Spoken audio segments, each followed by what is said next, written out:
Hello,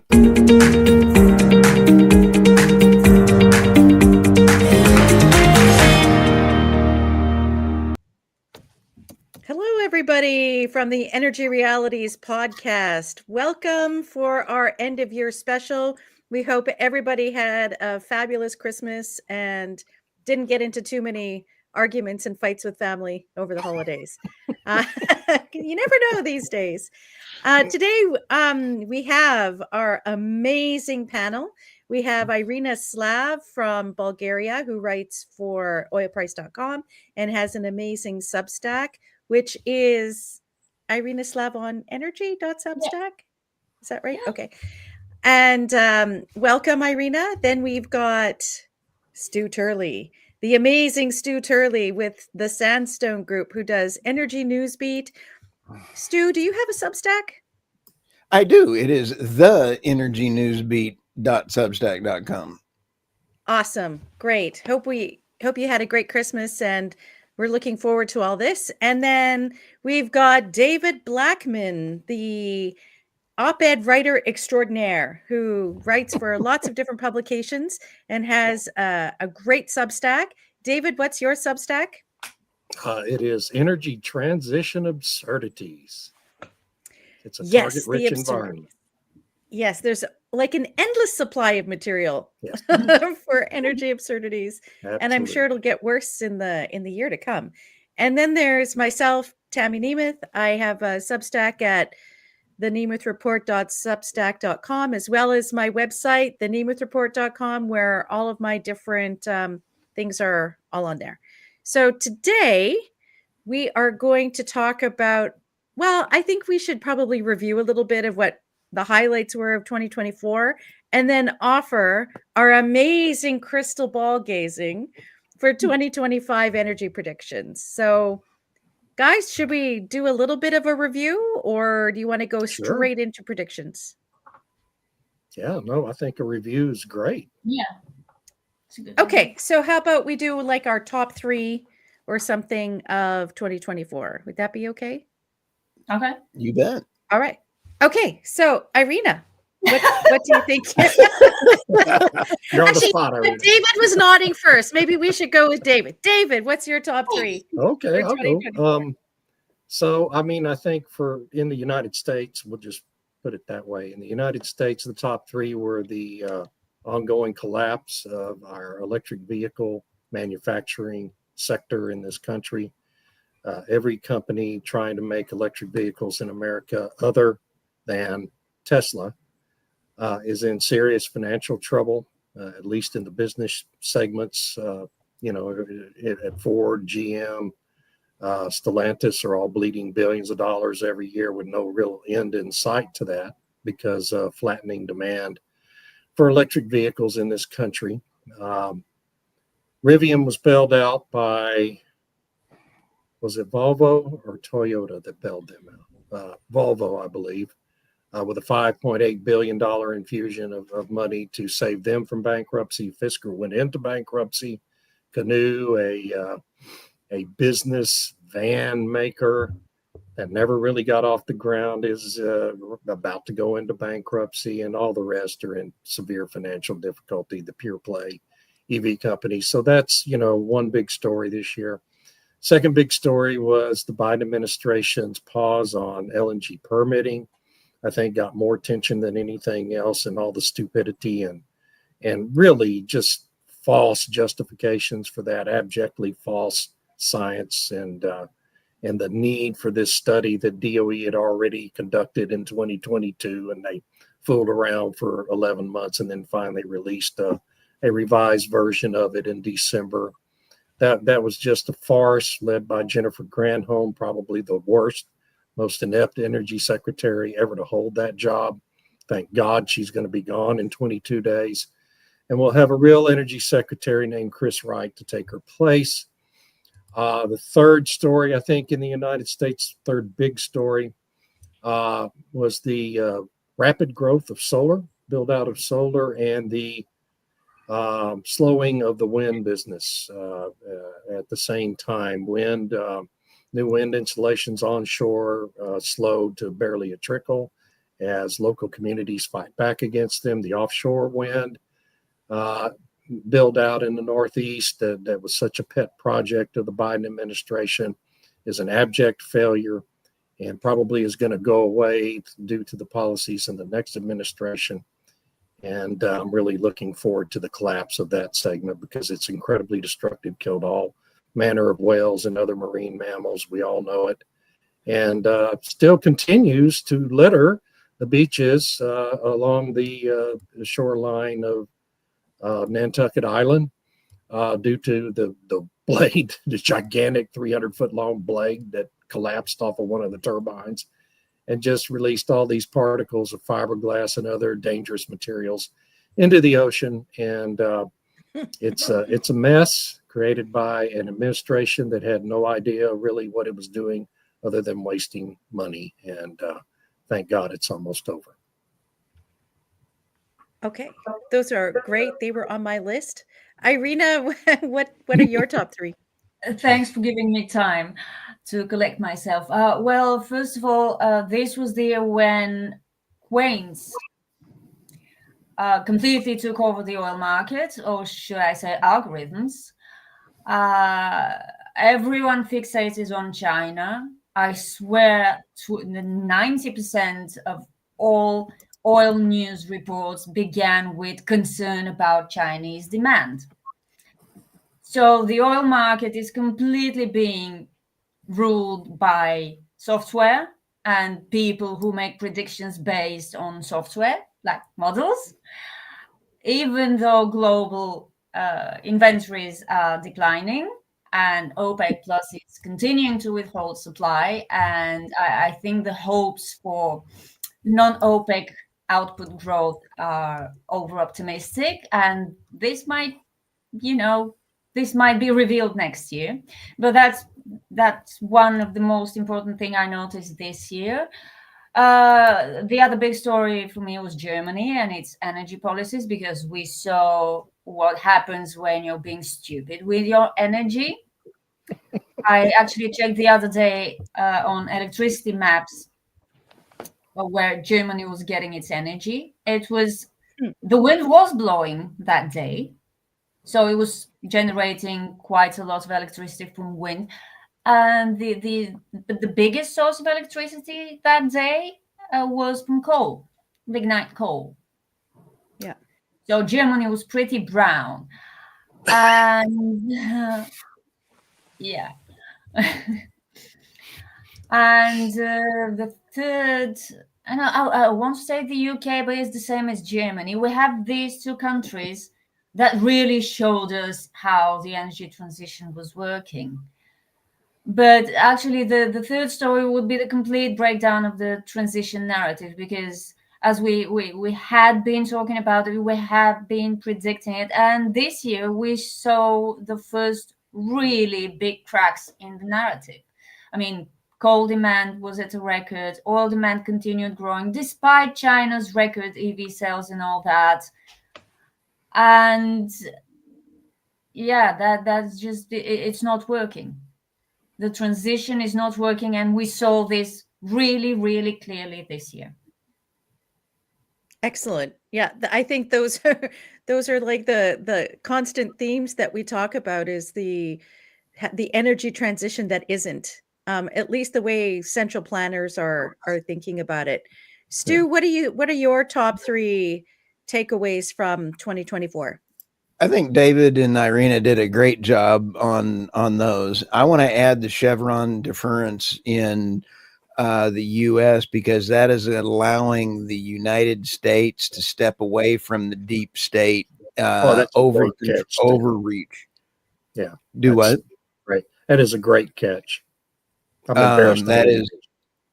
Well, you got to leave something for me, David. And so the other thing is that both as Irina did say, that I think the big story is not only that the world is waking up and saying, I don't mind an EV, don't force it down my throat.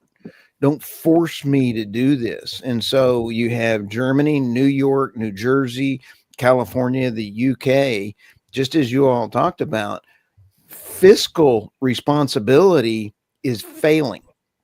And so that is the other major story, is the fiscal responsibility of bad energy policies. And we're going to see more and more of that coming out, is that with no natural gas, I'm going to also add up the energy, the further along, the more money that is invested in wind and solar means more fossil fuels will be used. Call it Turley's Law if you want. It is now again proven again true for this year. I'm going through the numbers again. And the more money spent on renewable energy means more fossil fuels will be used. And the demand for oil is not there yet. Peak oil demand is not done yet. Excellent. Okay. So coming up last, I get to try and fill in the blanks. So you guys covered everything, right? So I'm going to segue into the oil we haven't reached peak oil yet, and we haven't reached peak coal yet either, which is also linked to what Irina was saying. And I think this is one of the biggest stories, is that coal has refused to die. All this beyond coal, we're going to stop coal, all this. And yet here, coal numbers are huge, especially in China, India, and parts of Asia that, natural gas isn't for countries like India or Pakistan and other Asian countries. Natural gas is expensive to come by, and coal is domestic and easier to develop, reliable. And then this links to how I would reinforce what Irina said about shifting narratives. Last week we talked about energy coexistence, this new narrative that it's about energy addition and using what's the best fit for your regional market, versus, the central planners telling you it must be this, it must be that, where everything is through mandate rather than what actually works. So I think those two are really important, the coal one and the shifting narrative. And then I think I too had on my list the Europe and UK. I would call them energy transition woes. So I'm not going to go into details about the deindustrialization, but that has been a big story this past year. But I would throw a little bit over to Canada. And this year, the big story near the end has been a federal cap on oil and gas emissions in Canada, which is ludicrous. Then the ever-increasing carbon tax. They also announced their clean electricity regulations that would basically ban any kind of fossil fuel on the grid. Then they had this ridiculous plastics registry that nobody's talking about, where companies are responsible for registering their plastic and where it goes, how it's recycled, and it's ridiculous. And then my number 3 story would be the sustainability disclosure standards in Europe and Canada. These are taking hold, and I think European companies are going to be in big trouble trying to comply. The burden financially and just in how you do it is extreme and very costly. So for industries that are already under attack from high energy prices and lots of regulation, here's one more to add to the mix and make things more difficult. Yeah. Tammy, I loved what Qatar did when they said that you want us to go ahead and do scope 1, scope 2, and scope 3. No. Have a great day. And that's going to be a real problem. Yes, if the U.S. industry would do the same thing, then it would be an enormous problem. Oh, for sure. Yeah. And I think that would be one of my predictions for the next year is the fallout from that and what will happen. But we can go into that. So whoops. What did Robert say there? I don't know if we want that or not. Okay. We're not going to read that for our podcast listeners. Yeah, all your listeners tune into the video at some point. That's right. Right. Okay. But but Tammy, we've got India just had the largest solar farm, and Irina and I were laughing about this just before the show, and that is wind and waves happen on the ocean. Now, why would you put it's amazing. Why would you do this? This is India's largest solar farm, and it's destroyed. Wow. Okay, now how much money, I want to ask, how much money was wasted in fiscal irresponsibility on that bad dog? How about the waste panels now, that those are more toxic? And I've seen reports that solar panel waste is more toxic than all of the nuclear fleets combined in the world. So I'm wondering if that was a World Bank or IMF funded project. Maybe part of those, 41 billion that got lost. They're missing what, $40 billion? The World Bank is missing 41 billion in clean tech finance. Yeah. Oops. Sorry. Maybe it's there. I don't know. But you're right about the pollution. So, they're worried about microplastics and all that kind of stuff. So when those are breaking down in the water, what is that doing to the sea life? And then if people are fishing there, what are they going to be ingesting from the fish? So yeah, not good. Yeah, but the important thing is that the European Union approved new rules for bottle caps. That's what's important. Yay, EU and their amazing directives. Yeah. And they approved that universal USB standard. Yay! You did Yeah. When did the Nord Stream 2 blow up? Was that January last year? No, it was in April or May of 2022. 2022. Okay. Just a few months after the invasion of Ukraine. Yeah. Okay. Might have been in June that year. Anyway. I think it was September. After the peace talks were scuttled, maybe. Yeah. Maybe so. Yeah. Well, I'm sure. Yes, of course. It's been a while since it happened, and we still don't know who did it. Yeah, the CIA had to scuttle the peace talks before it could blow up the pipeline. I mean, let's be That's right. About that. And there's no going back, right? You burn the boats. There's no going back. Which is interesting for the predictions. So that's a nice segue into what our top 5 predictions are for 2025. And if people don't have 5, if you want to settle for 3, that's okay. So we'll go in a bit of reverse order. So Stu, we'll start with you. What are some of your top predictions for 2025 as we're gaze in the crystal ball? My gaze into the crystal ball, I've already failed, or I've missed a few dates as of now, because I figured that Germany, after Chancellor Scholz, I see nothing. Chancellor Scholz, that was a joke. Sorry, that was a very bad joke. But he has had 3 calls asking for Russian natural gas again. And there's a story out there saying that now the Slavic president is calling that he may have on his crystal ball for 2025 that an American company would buy the remains of the Nord Stream project. And if you think about it, if you get it pennies on the dollar, you have one of them is still there. You have gas.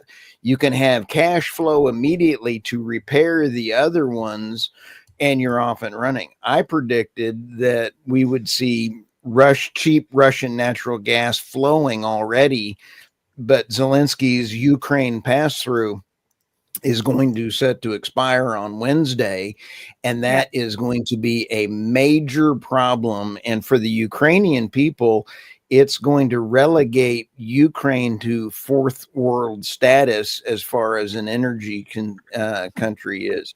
It is 5% of their GDP as a country. And if you're a poor, war-torn country, you need to have revenues rolling through. It is stupid to let that thing stop. Yeah, but look at all those billions that the Biden administration is throwing at Ukraine. I mean, these are hundreds of billions.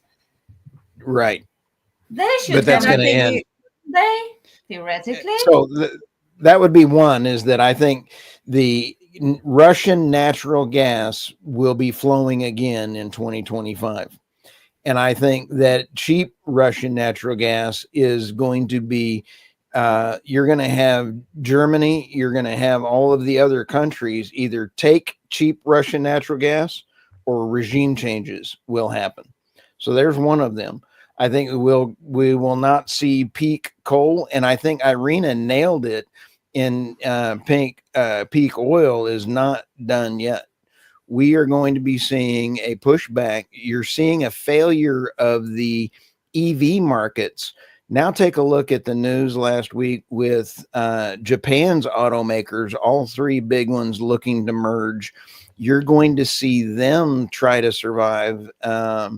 And it is realigning, even though you have the EV markets. Irina Slav, this wonderful, brilliant woman, wrote an article on this, on why even with the EVs that are doing well, oil demand is still there. That was a great article. Thank you. I was just stating the obvious. I always feel really uncomfortable when I'm stating the obvious. It is out there for everyone to see. And I'm getting this reaction as if it's some great revelation. It's not. It's like saying the sun rises in the east and sets in the west. I'm going to write these down. I've got mine written down, and I'm going to be more precise. I can't even talk. How can I be precise? And so, yes, we'll have these out in an article. Good. And Cornelia has a great comment. I do a predictions piece at Forbes every year, every January. So I'll be putting mine in a Forbes column. Oh, great! Then I'm going to be doing a different one for the Daily Caller this week too. So. Okay, so David, then what are your predictions? If you're going to give us a little preview from your Daily Caller and Forbes. So I'm going to start with some obvious things. Donald Trump will pull the United States out of the Paris Climate Accord on his first day in office, January 20th. It's something he's promised to do. He will follow through on that. So that's one. Second has to do with the active rig count in the United States, which has dropped fairly dramatically for 3 consecutive years. It fell by about 15% in 2022. About 16% in 2023, and about 12% this year. I'm going to predict it's going to kind of flatten out in 2024 or 2025, but will still end up decreasing by something around 5 to 10%, somewhere in there. And that's mainly going to be due to soft commodity prices, okay, for both oil and natural gas will continue. We've got an oversupplied market today. It's going to continue to be oversupplied.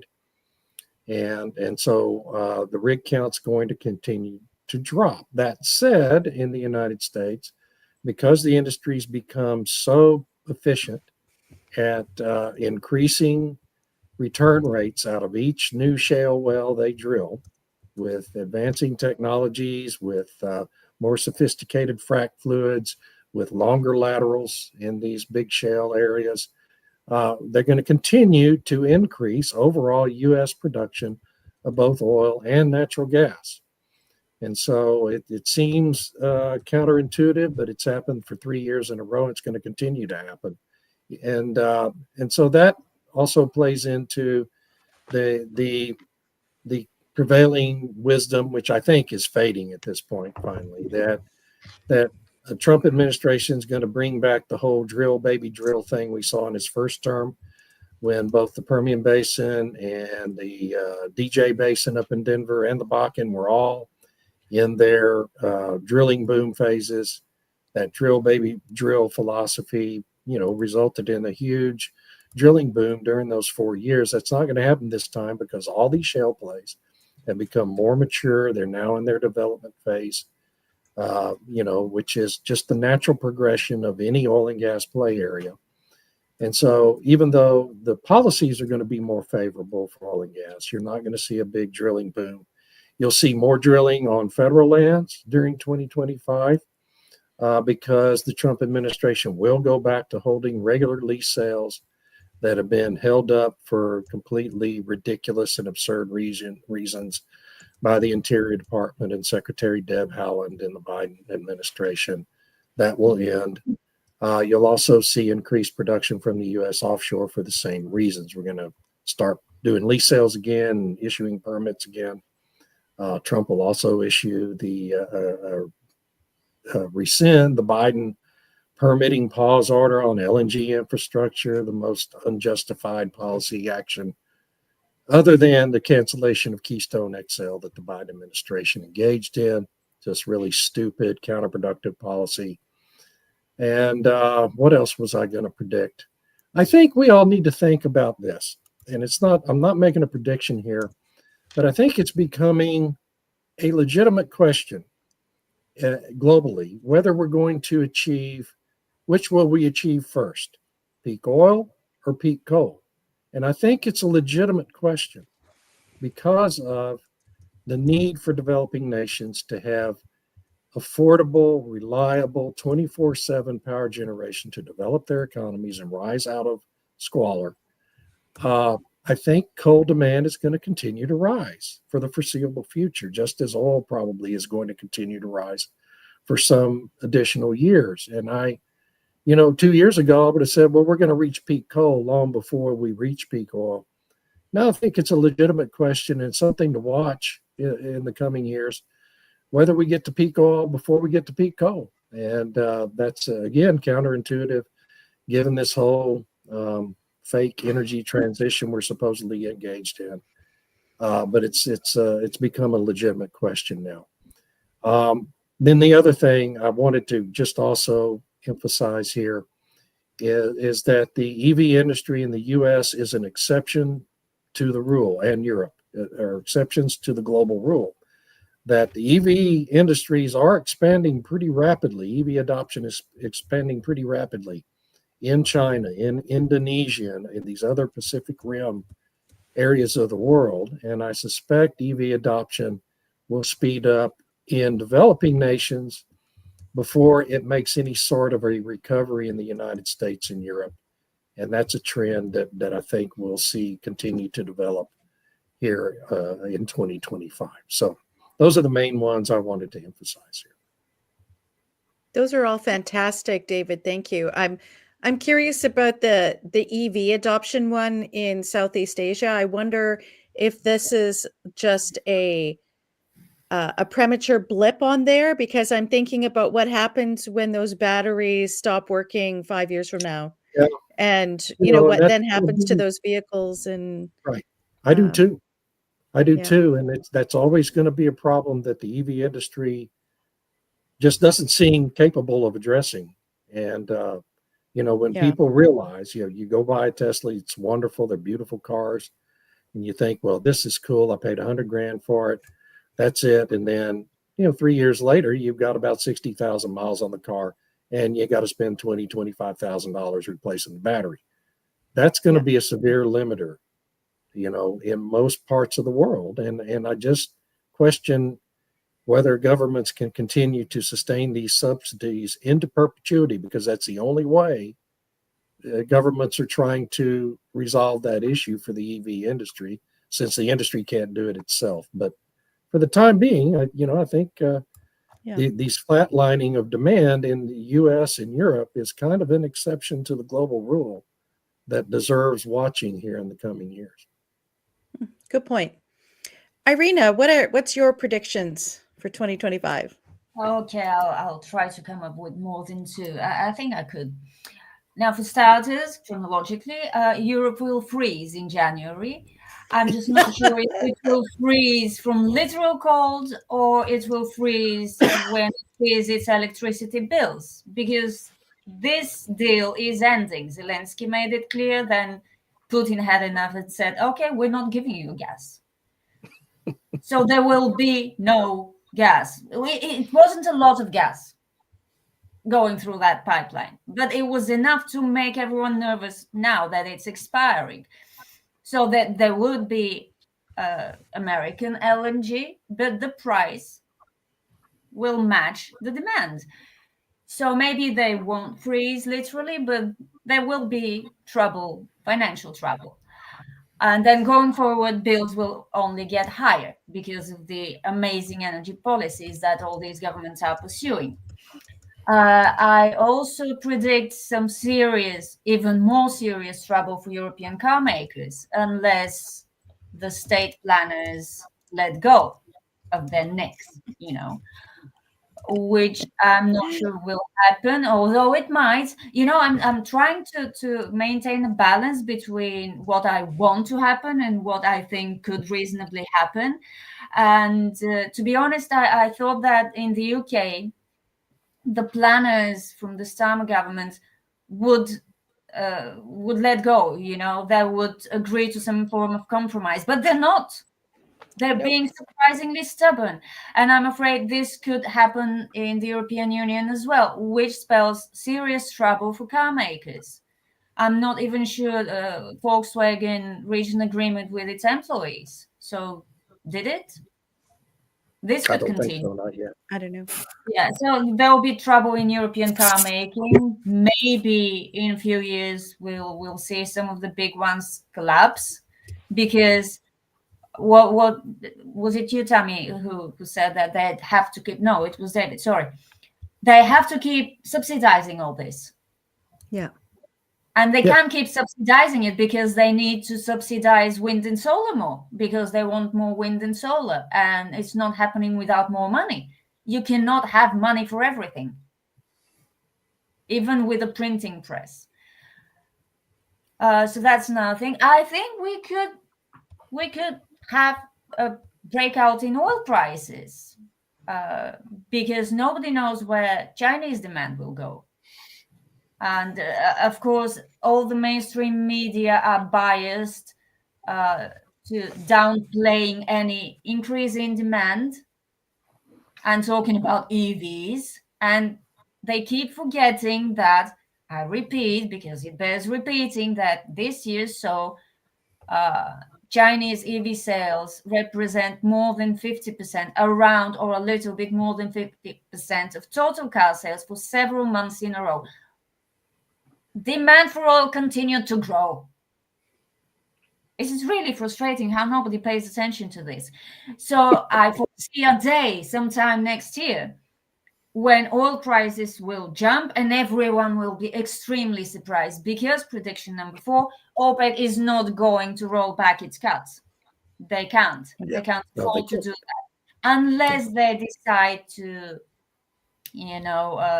roll the dice on flooding the market with oil, which I don't think they will do. They could afford it 5 years ago. I'm not sure they can afford it right now, because they're trying to fund their own energy transition efforts. It's just hilarious.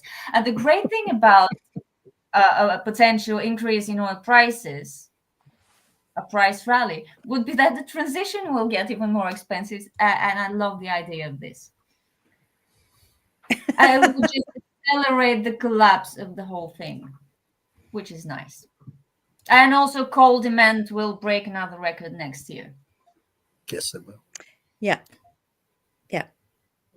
Well, and that kind of is linked to what Patrick Devine's comments, where he was talking about between developing new EV vehicles and replacing batteries, the rare earth metal market should skyrocket, right? So if you're mandating this direction and it requires all these materials, and there's all this competition for the same batch of materials, and new ones aren't necessarily coming online, and a certain country, namely China, controls most of that supply chain, the prices will increase and the benefits will accrue to China. For this creates geopolitical issues potentially. So yeah, absolutely bang on with those predictions, Irene. I'll be curious to see how all that turns out in the new year. I think we'll see soon enough some of these. Yeah, for sure, especially the January freezing. Yeah. The countries that do not adopt natural gas will fail. I'm going to just say that as point blank as I can.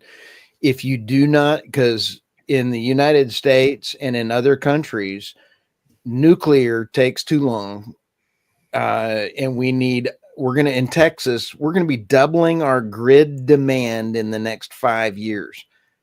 We can't even spell nuclear. I mean, our past president, nuclear, we can't spell nuclear without having that done. So countries like Germany, when they can't get natural gas, my prediction is countries that adopt natural gas will be fiscally sound.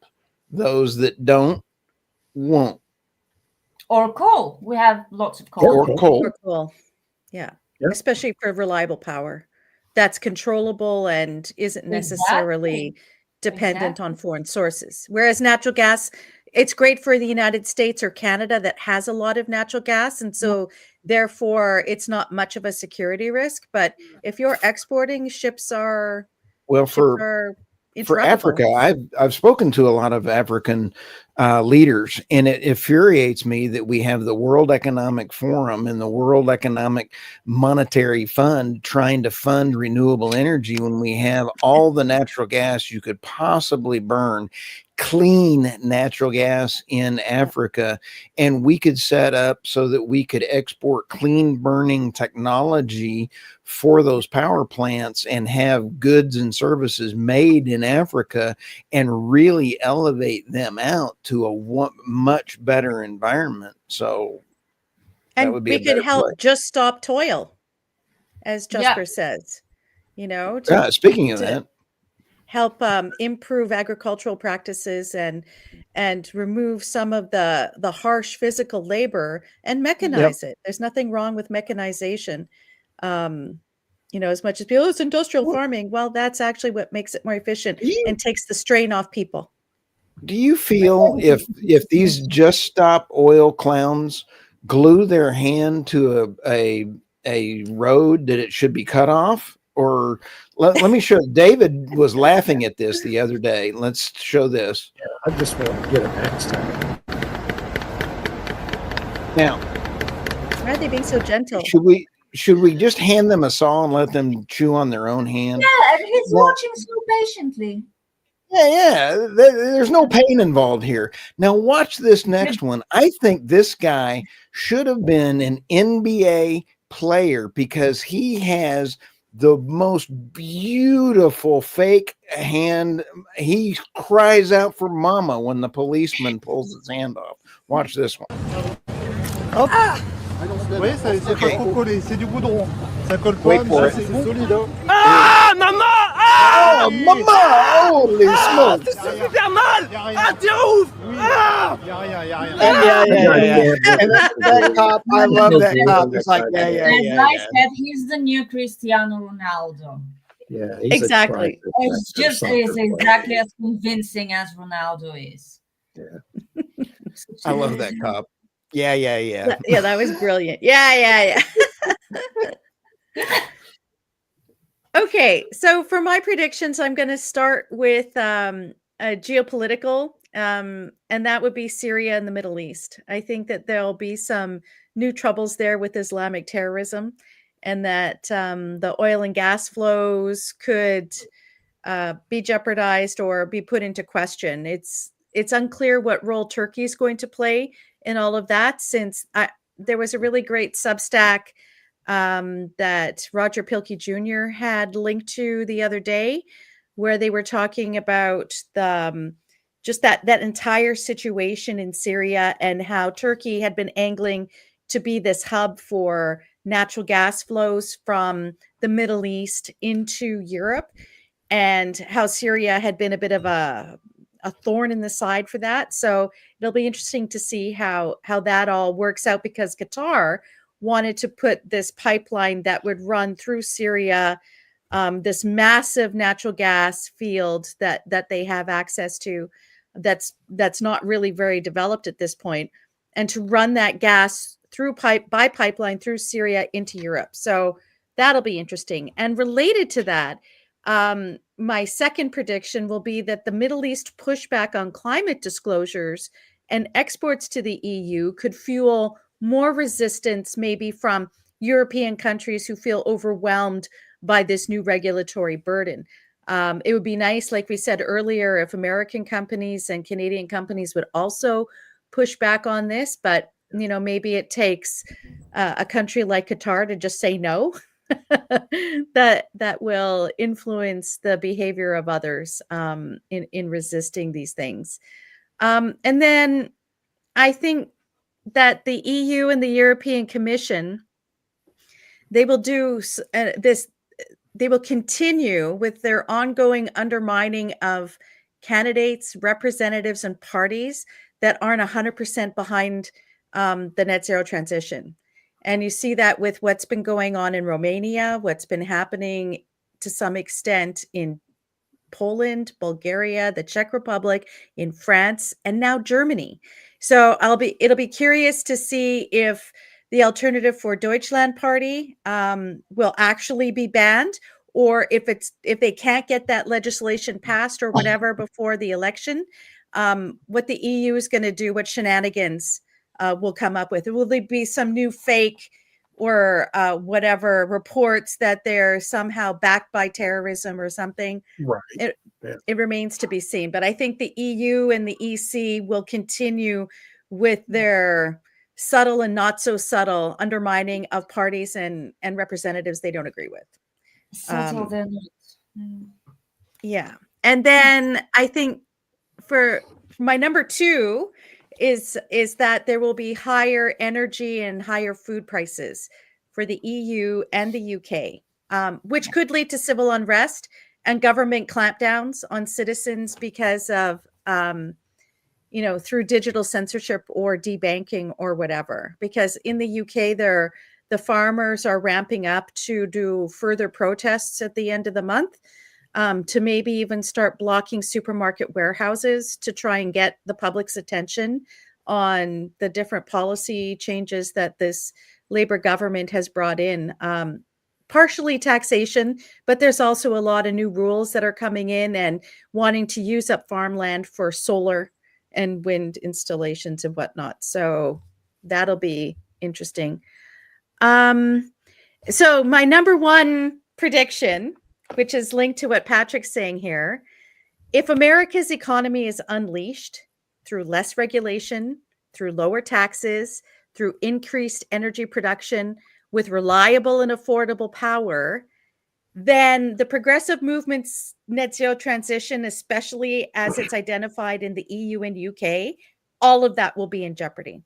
All bets are off, right? And so then look for all sorts of lawfare, different kinds of litigation, whether it's internationally or federally or even statewide in the United States, to slow it down or to stop it altogether, all with the intent to undermine the dynamism of the American economy. Because if you don't have to follow all of this intense regulatory and taxation burden that EU companies have to face, and they can set up shop in the United States, they will do it. And Yes. we've already seen like the chemical firms shifting to China or shifting to the United States where they can make a profit. And, if America gets back to this idea that making profits isn't bad, that it actually helps people, helps the economy, that kind of thing, then all bets are off. So my number 1 prediction will be that if Trump is able to do the changes that he wants to do, it'll upset the whole apple cart. Yeah. And I cautioned everyone about that. That's not going to be an immediate thing. It's going to take time to roll back some of these more pernicious efforts by the Biden administration. And so give it a year or two and see where we are. The Biden administration is laying landmines right now, and they have undercut. They have done some horrific things to the world. I'll just say that right now. Yep. They are pathetic. Yeah. Well, and I would like to throw a wild card in there, and that's the Russia-Ukraine issue. And I know Stu had some comments on that, but I keep thinking, let's say that the Russian-Ukraine war is settled when Trump gets in. What's going to be the fallout in terms of Russia's relationship with Europe? Right now, they've seized assets and bank accounts and are redistributing it to Ukraine. as some kind of reparations to rebuild or whatever. What happens to that? Will will Russians be removed from whatever blacklist they've been put on? Right. So will They're energy working trade on the resume? next package of sanctions as we speak. Right. Tammy, So I'll go out on a limb and just say, if you don't use cheap Russian natural gas, you will fail as a fiscal responsible country, period. There's nothing that will change that. You can't, let's take France. France has not, they don't have the money to rebuild their nuclear fleet. They're charging Germany extra for that money to rebuild their nuclear fleet. Germany is going to, they're going to survive. Yeah. But Germany's going to just go right into fourth world status. Well, it's an interesting format of redistributing the wealth, right? Because Germany has had this wealth, and now France gets its share, Norway gets its share. Anybody that Germany's buying energy from, they're basically redistributing German wealth. And Norway has natural gas. Right. But I mean, Stu, you make a point. You make a point about fiscal responsibility, but when ideology gets in the way, fiscal responsibility is like second tier. Fiscal responsibility is an impediment to the goal. The goal is the collapse of these economies. That's the goal. Yeah. And because that makes it easier to implement a totalitarian state in these countries. That's the whole goal of this entire energy transition project, is to collapse these economies, implement totalitarian governments that the globalists can manage, and have people living our little small lives in fear and deprivation, because that populations who are afraid and living in fear and deprivation are easier to control. And that's the overarching goal of this whole thing. It's why we're seeing Germany and the UK governments intentionally deindustrializing their economies and shipping all their emissions off to China. And, so it's a feature of this whole thing. It's not a glitch. So the guys like Macron doesn't care that they don't have money to rebuild their nuclear fleet. That's part of his mission. Yeah, he may be out on the street before long too. So, well, maybe, but he's managed to survive, even though, last year's election, and they are very creative at devising ways of holding on to power. Yeah, especially when they can do their cordon sanitaires, right? And they do it in Germany, they do it in every country. So that anybody who would even think of resisting, they get marginalized and no one will form a coalition. So my second wild card, though, is somewhat related, and that is Energy Fortress North America. Because if we have a change of government in Canada, where energy security is really high on the list, including getting rid of carbon tax and all the other ridiculousness that has been the last 9 years, and Trump's in power, then there's a whole new vision for what North America could be with respect to energy production and maybe more reliable power supplies. I don't know, but you mean Trudeau is the governor of Canada? Well, he wouldn't be there anymore. No, he wouldn't. That was what Trump was trolling him with. Yeah, I know. But the problem in Canada is somewhat similar to the EU in that there's currently 5 parties in the parliament, and the Conservative one has about 35 to 37% of the vote. Trudeau's party has about 32%. And then the NDP and the Greens and the Bloc have their various percentages that make up the rest.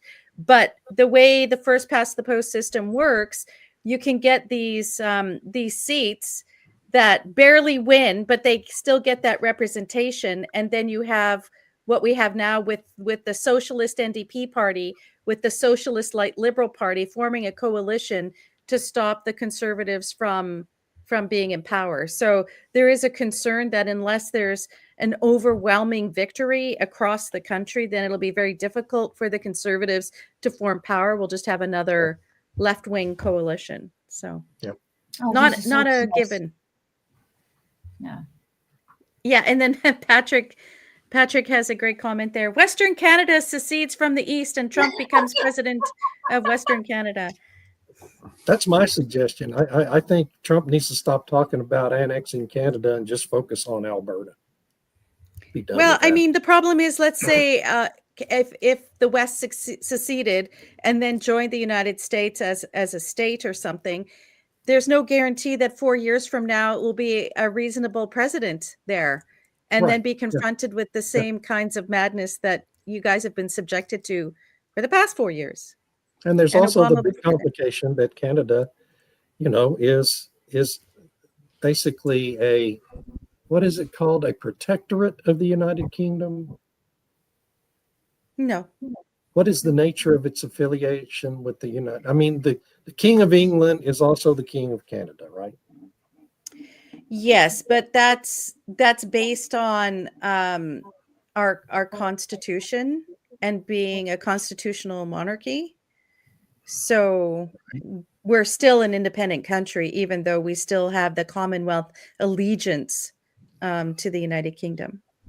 Okay. Until you So- read the financial documents. Yeah, well, we have a bill that was passed after Quebec tried to separate twice, where they formalized and legalized the process. So Yeah. there is a process in place if you wanted to separate that that Western Canada could follow, if that was their choice. But I mean, Kind there of would like need to be a Texas, referendum. David. Texas is the only state that could legally secede from the Union. Well, theoretically. Well, why haven't you already? Theoretically. I'm sorry, what? Why haven't you already? That's a good question. It arises in my mind quite often, as you can imagine. Yeah, probably. Parasites typically don't Yeah, care very much for their health Yeah. of their host. do they? Lefty politicians are like that too. Yes. Yeah, absolutely. And The Robert beating- says Canada under Trudeau, where the beatings will continue until morale improves. Yeah, that's about right. Yeah. Hey, can I throw out another wild card since we were talking about wild cards? Is I read the other day that the Biden administration is going to end with about $500 billion in the Treasury of undedicated funds from all these big, massive spending bills. And a big chunk of that relates to all these green energy subsidy provisions in the IRA, and there was $160 billion in the infrastructure bill too.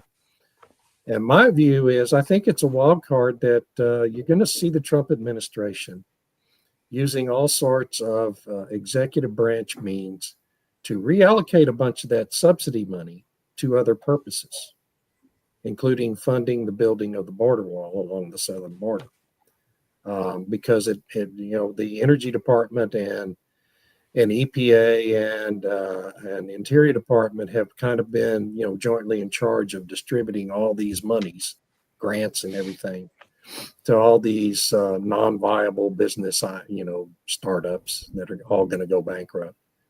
And they've been very slow about it.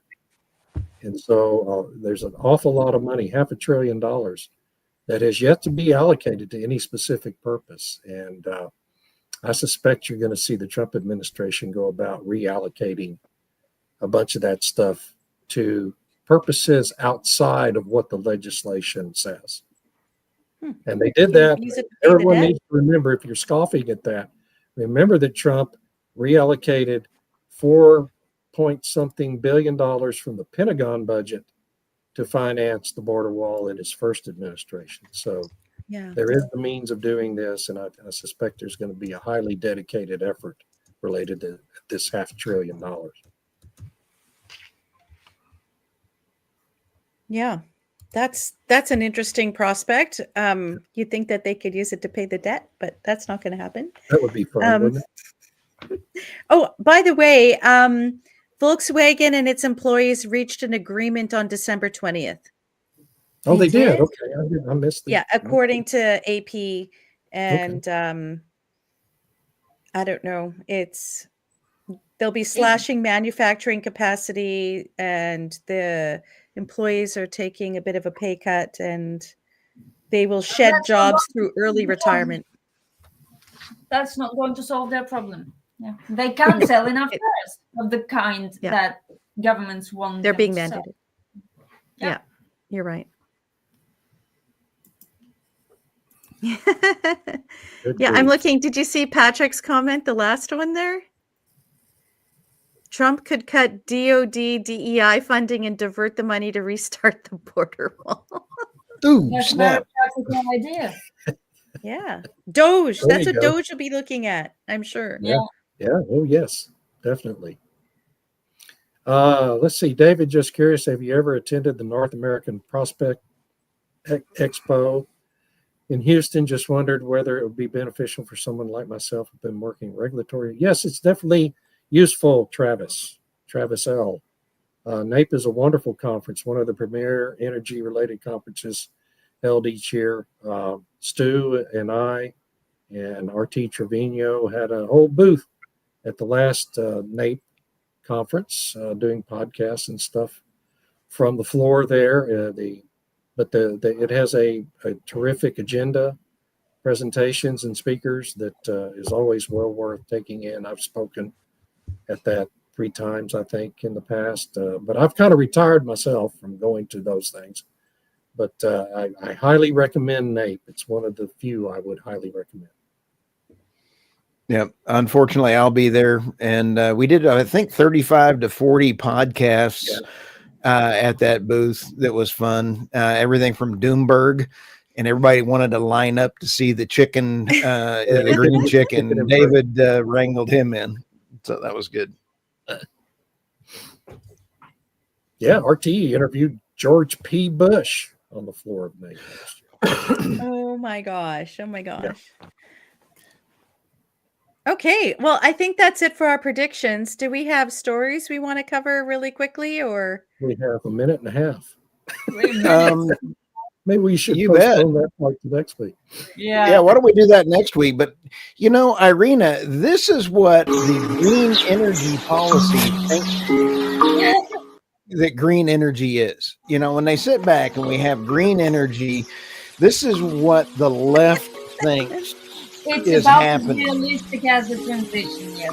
Right. But he's cooking with gas. No, but this is what they believe in their mind. Vegetarian too.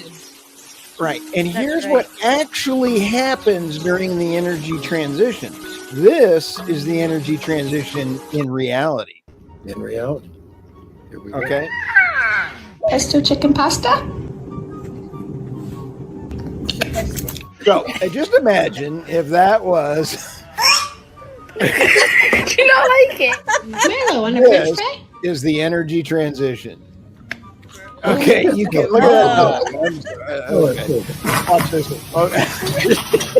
Okay. Do you want to pay more for electricity? Oh, no, wait a minute. No, I don't want to pay more. Do you want to wait 4 hours to charge your car? No.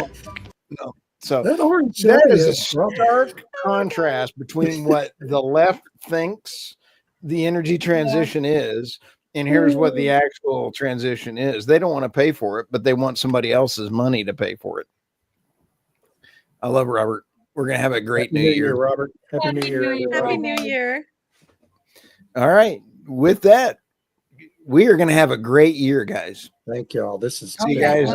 See you next week. Thank you, everybody. Yeah, and